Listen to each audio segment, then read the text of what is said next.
ఈరోజు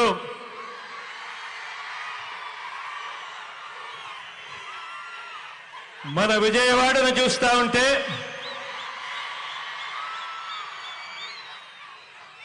సామాజిక చైతన్యాల వాడగా ఈరోజు విజయవాడ కనిపిస్తా ఉంది.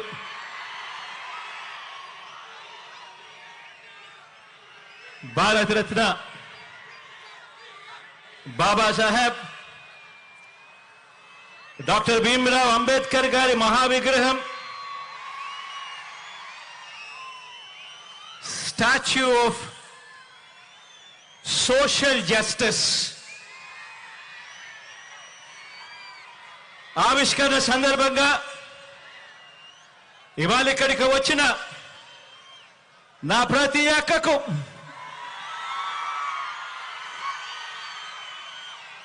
నా ప్రతి చెల్లెమ్మకు, ప్రతి అవ్వకు, ప్రతి తాతకు, ప్రతి సోదరుడికి, ప్రతి స్నేహితుడికి, మొత్తం దళిత జాతికి, బహుజనులకు, రాజ్యాంగాన్ని, ప్రజాస్వామ్యాన్ని ప్రేమించే ప్రతి గుండెకు ఈరోజు మీ జగన్ అభినందనలు తెలియజేస్తా ఉన్నాడు ఈ వేదికపై నుంచి.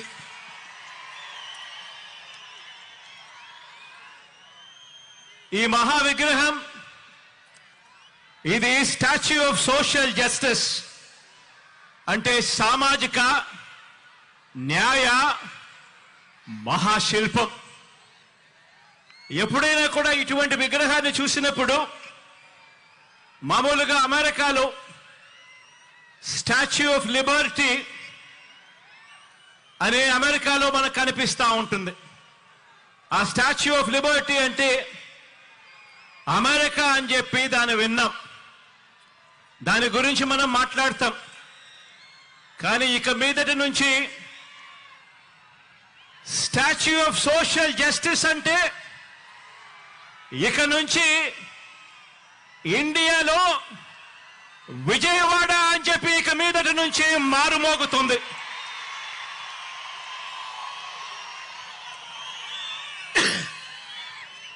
ఈ విగ్రహం మనందరి ప్రభుత్వం ఈ 56 నెలల్లో అడుగడుగునా కూడా అనుసరించిన సామాజిక న్యాయానికి నిలువెత్తు నిదర్శనం.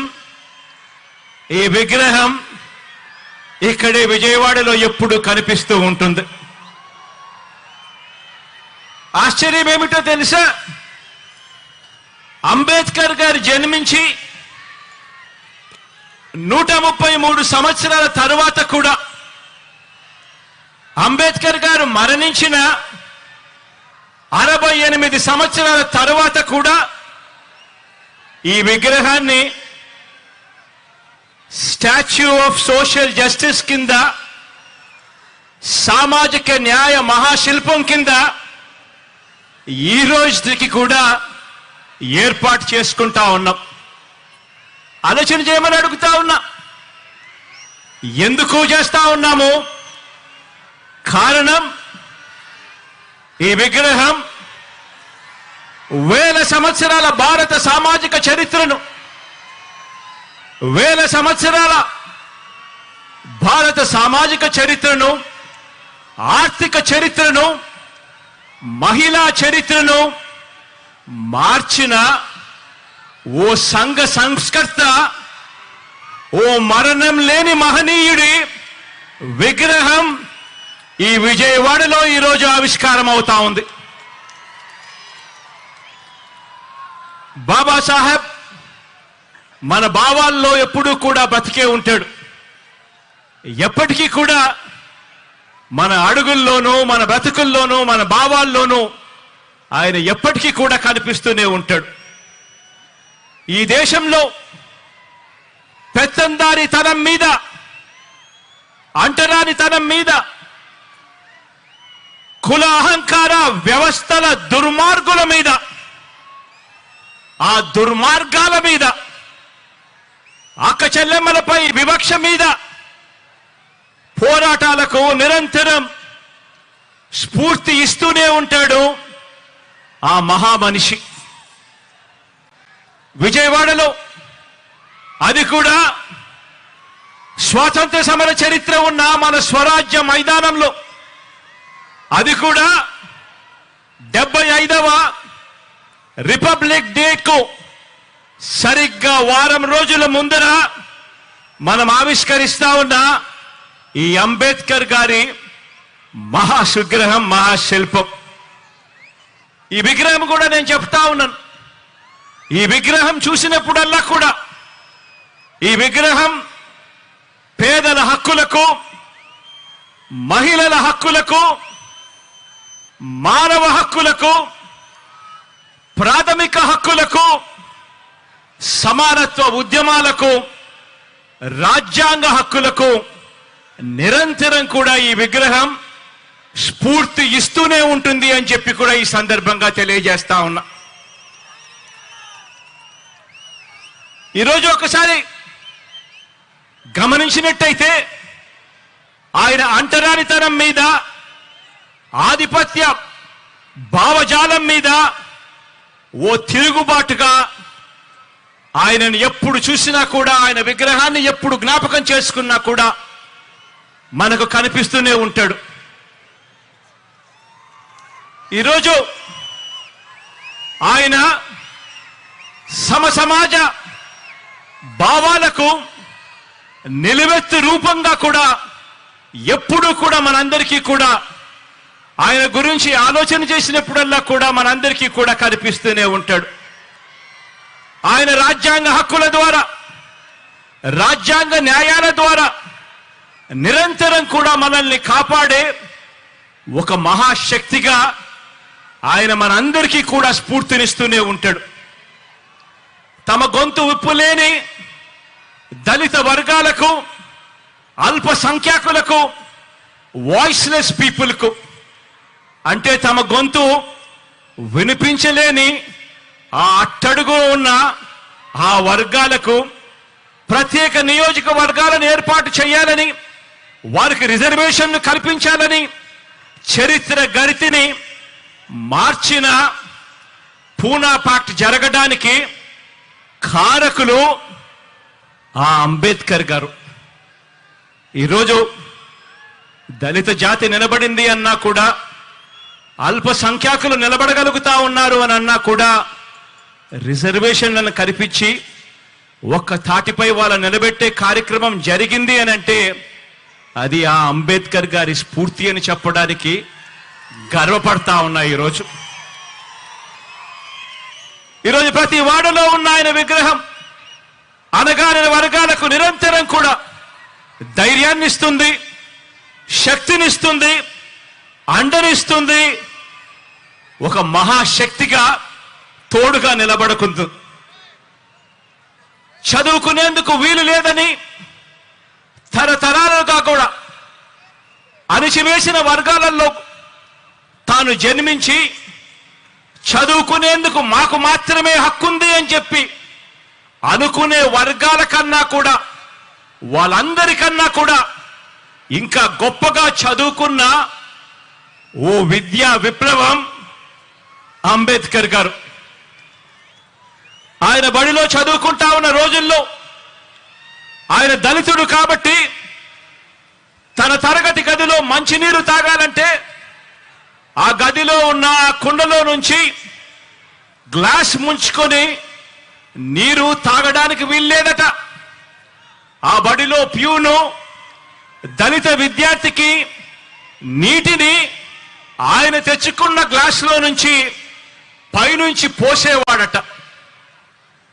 ఒకసారి అంబేద్కర్ గారు ఆయన చెప్పిన మాటలు ఒకసారి వింటే, బడికి ఏ రోజైనా కూడా ప్యూన్ రాకపోతే ఆ రోజు నాకు తాగడానికి మంచినీళ్లు కూడా లేనట్టే అని చెప్పి అనే మాటలు ఒక్కొక్కసారి బాధ కలిగిస్తాయి. ఒక్కొక్కసారి జరుగుతా ఉన్న ఆ నిజాలను చూసినప్పుడు ఇంకా మనము ఎక్కడ ఉన్నాము అని చెప్పి అనిపించే మాటలివి.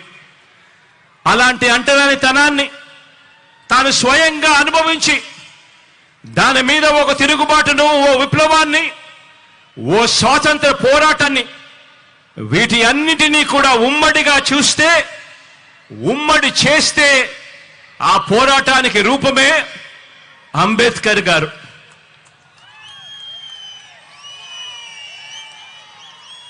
అటువంటి పరిస్థితులు స్వతంత్రం వచ్చిన తర్వాత కూడా 77 సంవత్సరాల తర్వాత కూడా వేరు వేరు రూపాల్లో ఇవాళటికి ఉన్నాయి. అంటరానితనం రూపం మార్చుకుంది అంతే. ఆలోచన చేయమని అడుగుతా ఉన్నా. అంటరానితనం అంటే కేవలం ఫలానా వ్యక్తుల్ని కేవలం భౌతికంగా ముట్టుకోకూడదు, దూరం పెట్టడం మాత్రమే అంటరానితనం కాదు. అంటరానితనం అంటే పేదలు ఏ బడిలో చదువుకుంటున్నారో ఆ గవర్నమెంట్ బడిని పాడు పెట్టడం కూడా రూపం మార్చుకున్న అంటరానితనమే అని చెప్పి నేను ఈ సందర్భంగా తెలియజేస్తా ఉన్నాను. డబ్బులున్న వారి పిల్లలకు ఒక మీడియం, పేద పిల్లలకు మరో మీడియం అని వివక్ష పాటించి పేద పిల్లలు తెలుగు మీడియంలోనే చదవాలని, వారు ఇంగ్లీష్ మీడియంలో చదవరాదని బరి తెగించి వాదించడం కూడా రూపం మార్చుకున్న అంటరానితనమే.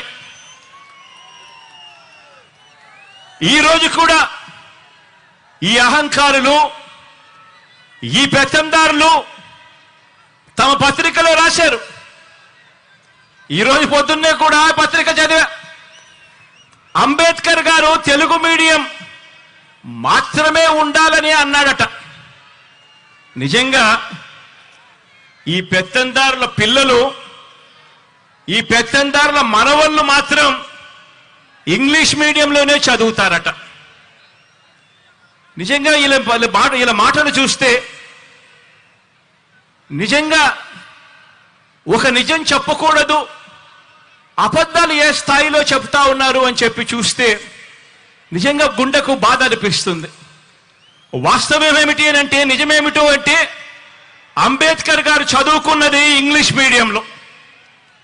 ఆయన పిల్లవాడిగా 4వ తరగతి ఇంగ్లీష్ మీడియంలో 4వ తరగతి ఆయన పాస్ అయినప్పుడు ఆయన బంధుమిత్రులంతా కూడా పండగ చేసుకున్నారట.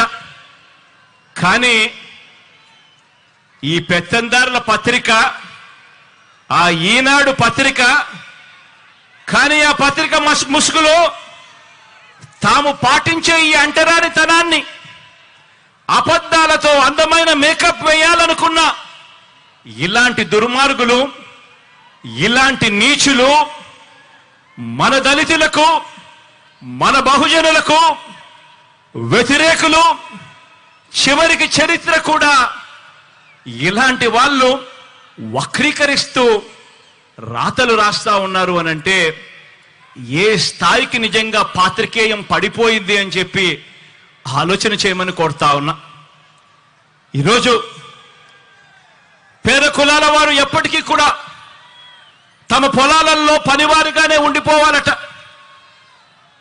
పేద కులాల వారు ఎప్పటికీ కూడా తమ ఇళ్లలో పనివారుగానే ఉండిపోవాలట. తమకు సేవకులుగా ఉండిపోవాలట. చిన్న చిన్న వృత్తులు, చిన్న చిన్న వ్యాపారాలు మాత్రమే వాళ్ళు చేసుకోవాలట. తమ అవసరాలు తీర్చే వారిగా మాత్రమే వాళ్ళు మిగిలిపోవాలట. ఇలాంటి ఆలోచనలు కూడా రూపం మార్చుకున్న అంటరానితనమే. పేదలు ఏ హాస్పిటల్లోకి వైద్యం చేయించుకుంటున్నారో ఆ గవర్నమెంట్ హాస్పిటళ్లలో ఎక్కడైతే పేదలకు ఉచితంగా వైద్యం అందుతా ఉందో అటువంటి హాస్పిటల్ కూడా నీరుగార్చడం, పేదలు ఏ బస్సుల్లో అయితే ఎక్కుతున్నారో ఆ ఆర్టీసీని కూడా ప్రైవేట్కు అమ్మేయాలని అనుకోవడం, ఇవన్నీ కూడా రూపం మార్చుకున్న అంటరానితనమే. ఏ పౌర సేవ కావాలన్నా కూడా, ఏ పథకం పేదవాడికి కావాలన్నా కూడా ఆ పేదలు లంచాలిచ్చుకుంటూ వివక్షకు లోనవుతూ కార్యాలయాల చుట్టూ తిరుగుతూ జన్మభూమి కమిటీల చుట్టూ తిరిగేలా వారి సహనాన్ని పరీక్షించడం కూడా రూపం మార్చుకున్న అంటరానితనమే. అవ్వ తాతలకు పెన్షన్ కావాలన్నా, రైతన్నలకు ఎరువులు కావాలన్నా పొద్దున్నే లేచి పొడువాటి లైన్లలో ఆ క్యూలల్లో నిలబడి చివరికి ఆ క్యూలలోనే మనుషులు చనిపోతున్నా కూడా పాలకుల గుండె కరక్కపోవడం కూడా ఇవన్నీ కూడా రూపం మార్చుకున్న అంటరానితనమే. ఈ అంటరానితనంలో పేదల మీద పెత్తందారి భావజాలంలో ఇవన్నీ కూడా భాగాలే. ఎస్సీల అసైన్డ్ భూముల్ని కూడా కాజేసి తాము గజాల లెక్కన అమ్ముకోవాలనుకున్న రియల్ ఎస్టేట్ రాజధానిలో పేద సామాజిక వర్గాలకు చోటు లేకుండా తాము మాత్రమే ఒక కోట కట్టుకోవాలన్న కుతంత్రాలు చేయడం కూడా రూపం మార్చుకున్న అంటరానితనమే.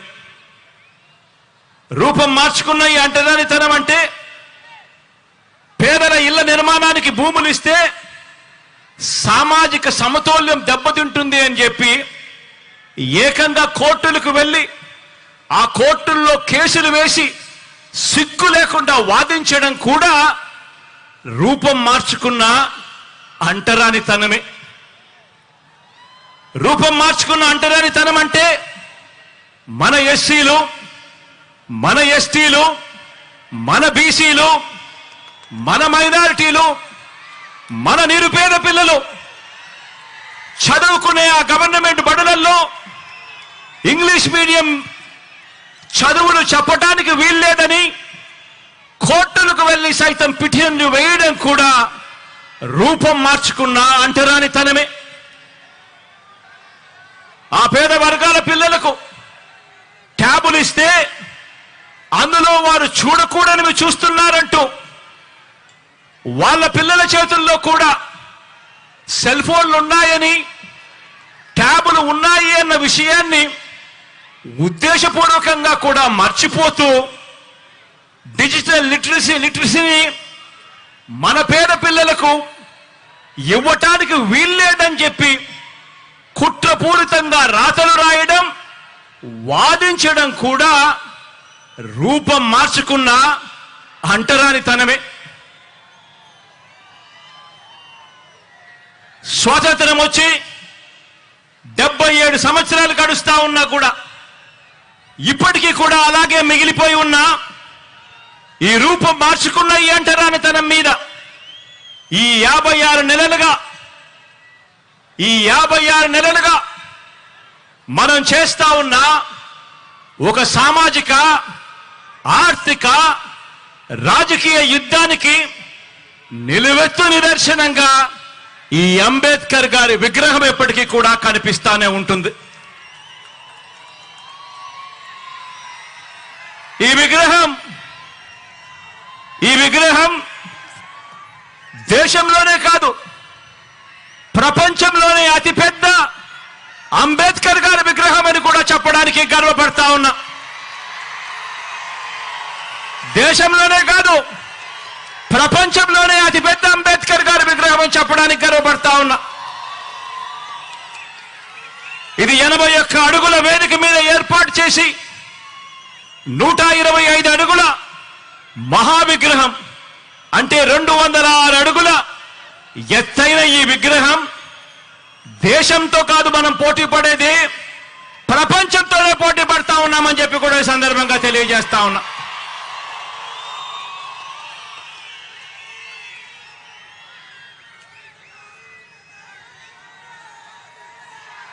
తరతరాలు కూడా ఈ ఆకాశమంతటి మహానుభావుడి, ఈ ఆకాశమంతటి వ్యక్తిత్వాన్ని గుర్తు చేసుకోవాలి.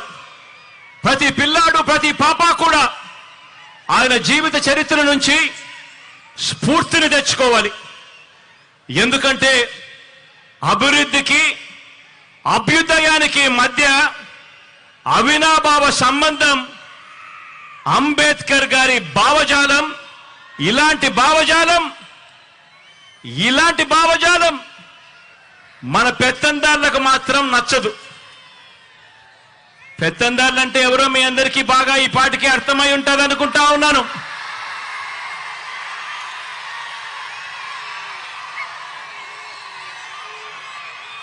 ఇలాంటి అంబేద్కర్ గారి భావజాలం ఈ పెత్తందారులకు మాత్రం అస్సలు నచ్చదు.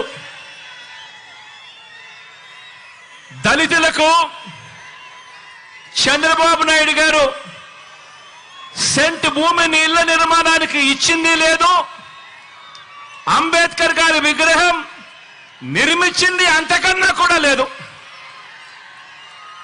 ఎందుకంటే చంద్రబాబు గారి రక్తంలోనే ఎస్సీ, ఎస్టీ, బీసీ మైనారిటీల మీద ఏ కోశానా కూడా ఏనాడు కూడా ఈ మనిషికి ప్రేమే లేదు.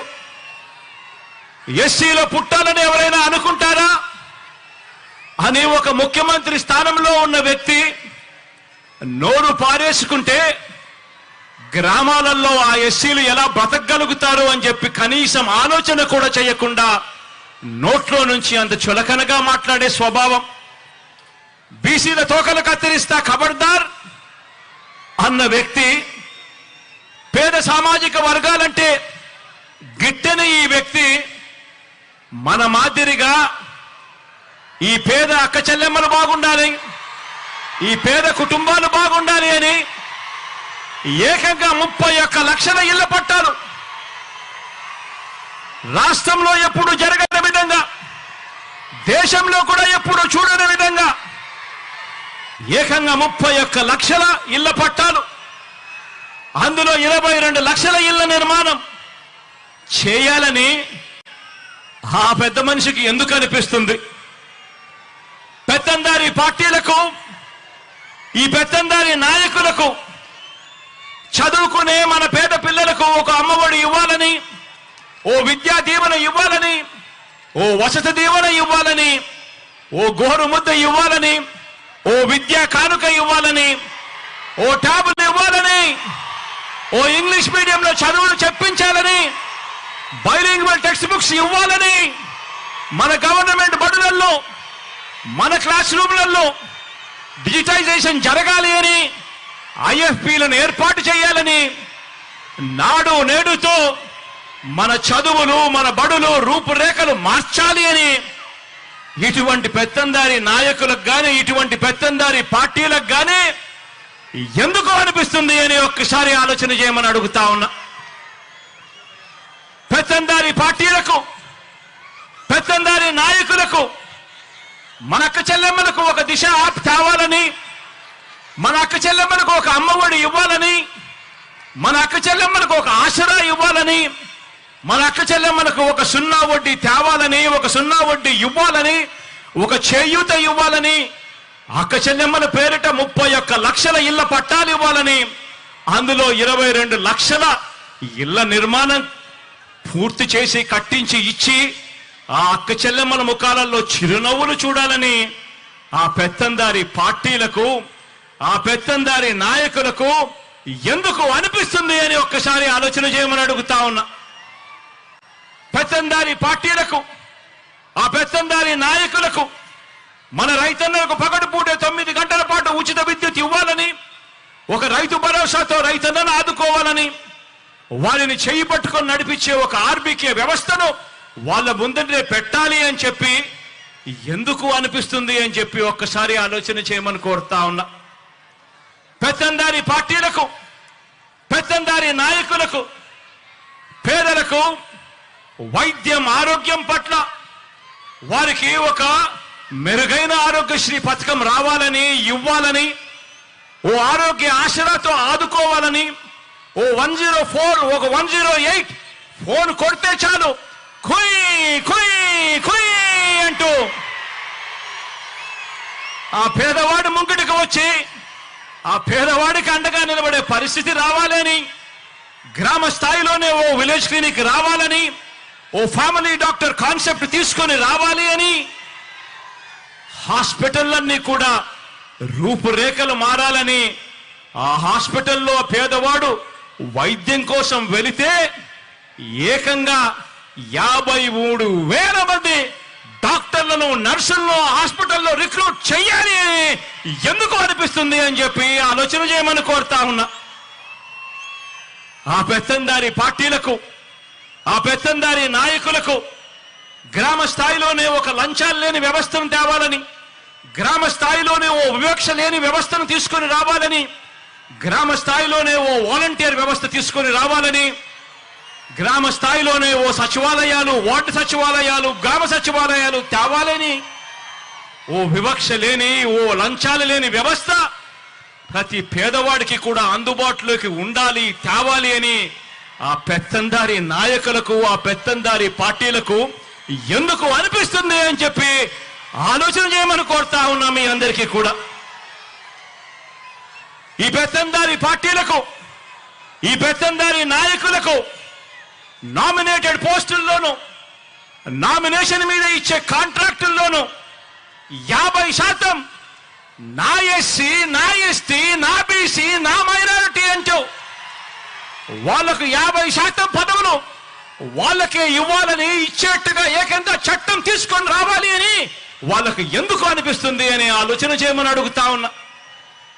మంత్రి మండలిలో, మీ బిడ్డ మంత్రి మండలిలో ఏకంగా 4 డిప్యూటీ సీఎం పదవులు నా నా నా అంటూ నా ఎస్సీలకు, నా ఎస్టీలకు, నా బీసీలకు, నా మైనారిటీలకు మనమిస్తే మంత్రి మండలిలో ఏకంగా 68% మంత్రి పదవులు నా నా నా అంటూ నా ఎస్సీలకు, నా ఎస్టీలకు, నా బీసీలకు, నా మైనారిటీలకు మనమిస్తే సామాజిక పరంగా, రాజకీయ పదవుల్లో దేశ చరిత్రలో ఎప్పుడు చూడని విధంగా ఈ 56 నెలల్లో అడుగులు పడ్డాయి.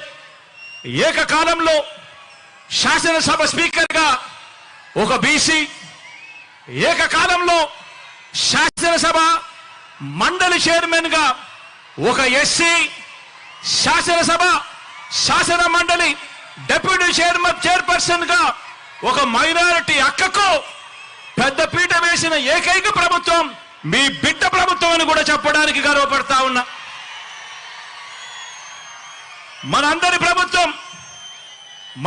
ప్రభుత్వం వచ్చాక రాజ్యసభకు 8 మందిని పంపిస్తే అందులో 4 నా వాళ్ళు అనుకుంటా ఉన్నా, నా ఎస్సీ, ఎస్టీ, బీసీ, మైనారిటీ వర్గాల వారు అని చెప్పడానికి గర్వపడతా ఉన్నా. మన పార్టీ మండలిలో 43 మంది సభ్యులు మన పార్టీలో ఉంటే అందులో 43 మందిలో 29 మంది నా నా నా నేను పిలుచుకుంటా ఉన్నా. నా ఎస్సీ, నా ఎస్టీ, నా బీసీ, నా మైనారిటీ, నా అన్నదమ్ములే, నా అక్క చెల్లెమ్ములేని గర్వంగా కూడా తెలియజేస్తా ఉన్నా. రాష్ట్రంలో 13 జడ్పీ చైర్మన్ పదవులుంటే, రాష్ట్రంలో 13 జడ్పీ చైర్మన్ పదవులుంటే అందులో 9 నా నా నా నా నేను పిలుచుకుంటా ఉన్నా. నా ఎస్సీ, నా ఎస్టీ, నా బీసీ, నా మైనారిటీ, నా అన్నదమ్ములే, నా అక్క చెల్లెమ్ములేని చెప్పడానికి గర్వపడతా ఉన్నా. రాష్ట్రంలో 17 మున్సిపల్ కార్పొరేషన్ మేయర్లు ఉంటే, 17 మున్సిపల్ కార్పొరేషన్ మేయర్లు ఉంటే అందులో 12 నా నా నా నా అని నేను పిలుచుకుంటా ఉన్నా. నా ఎస్సీలు, నా ఎస్టీలు, నా బీసీలు, నా మైనారిటీలు, నా అన్నదమ్ములు, నా అక్క చెల్లెమ్మలు మేయర్ పదవుల్లో వాళ్ళే కనిపిస్తా ఉన్నారు అనంటే 87 మున్సిపాలిటీలు ఉన్నాయి రాష్ట్రంలో. అందులో 84 మీ బిడ్డ, మీ అందరి ఆశీస్సులు దేవుడు దయతో గెలిచాడు. ఆ 84 నీ బిడ్డ గెలుచుకుంటే అందులో నా నా నా నా పిలుచుకుంటూ ఏకంగా ఆ 84లో 58 నా ఎస్సీ, నా ఎస్టీ, నా బీసీ, నా మైనారిటీ మున్సిపల్ చైర్మన్ల పదవుల్లో నా అన్నదమ్ములు, నా అక్క చెల్లెమ్మలు ఇవాళ కనిపిస్తా ఉన్నారు. 196 మార్కెట్ కమిటీ చైర్మన్లు ఉంటే అందులో 117 ఏకంగా నా నా నా నా అని చెప్పి నేను పిలుచుకునే నా ఎస్సీ, నా ఎస్టీ, నా బీసీ, నా మైనారిటీ అన్నదమ్ములు, అక్క చెల్లెమ్మలే ఉన్నారు. 137 కార్పొరేషన్ చైర్మన్ పదవులు ఉంటే అందులో 79 నా ఎస్సీ, నా ఎస్టీ, నా బీసీ, నా మైనారిటీ అని చెప్పి ఆప్యాయంగా నేను పిలుచుకునే నా అన్నదమ్ములు, నా అక్క చెల్లెమ్మలే ఇవాళ అక్కడ కనిపిస్తా ఉన్నారు. మొత్తంగా రాజకీయ నియామకాలు పదవుల్లో సగానికి పైగా మొత్తంగా రాజకీయ పదవుల్లో సగానికి పైగా ఎవరున్నారో తెలుసా? నా అక్క చెల్లెమ్మలు ఉన్నారు అని గర్వంగా కూడా చెప్తా ఉన్నా. ఈరోజు నా అక్క చెల్లెమ్మలు ఇవాళ పదవుల్లో ఉన్నారు అని గర్వంగా చెప్పగలుగుతా ఉన్నాను. మన ప్రభుత్వం అధికారంలోకి వచ్చిన తర్వాత ఈ 56 నెలల కాలంలో ఏకంగా 2,10,000 పైచిలకు గవర్నమెంట్ ఉద్యోగాలు మీ బిడ్డ ప్రభుత్వం ఇస్తే ఈ 2,10,000 గవర్నమెంట్ ఉద్యోగాలలో ఏకంగా 80% నా ఎస్సీ, నా ఎస్టీ, నా బీసీ, నా మైనారిటీ నా చెల్లెమ్మలు, నా తమ్ముళ్ళే ఈరోజు ఉద్యోగాల్లో ఉన్నారు అని చెప్పడానికి గర్వపడతా ఉన్నా. ఇలాంటి సామాజిక న్యాయం మన అందరి ప్రభుత్వంలో కాకుండా మరెక్కడైనా చూశారా అని చెప్పి నేను అడుగుతా ఉన్నాను ఇదే వేదికపై నుంచి. ఈరోజు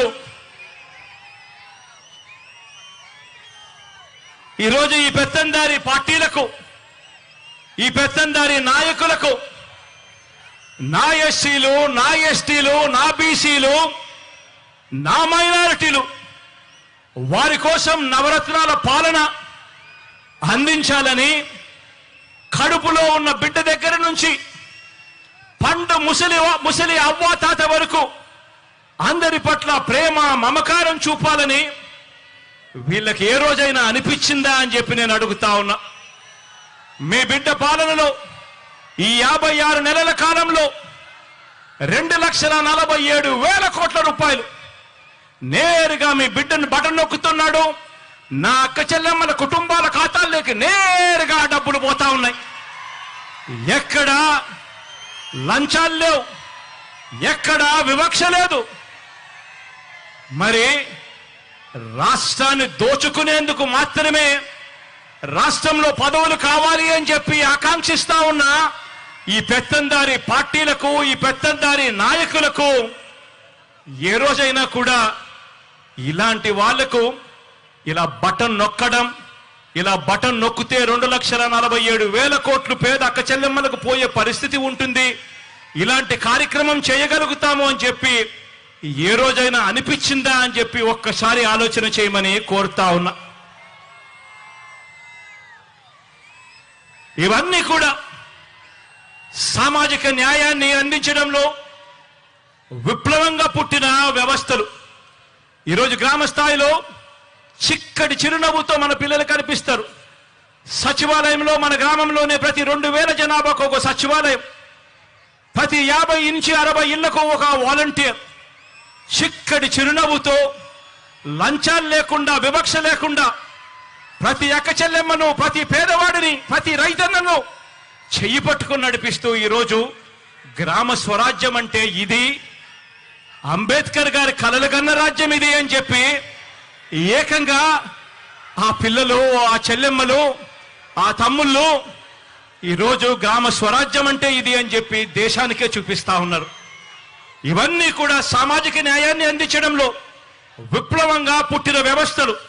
కాబట్టే మనం ఆచరించిన విధానాలకు ప్రతీకగా ఈ సామాజిక న్యాయ మహాశిల్పం అనే దాన్ని ఈరోజు మనం నిర్మించుకున్నాం. ఈరోజు మనం ఆవిష్కరణ కూడా చేస్తా ఉన్నాము అని ఇవాళ గర్వంగా చెప్తా ఉన్నాను.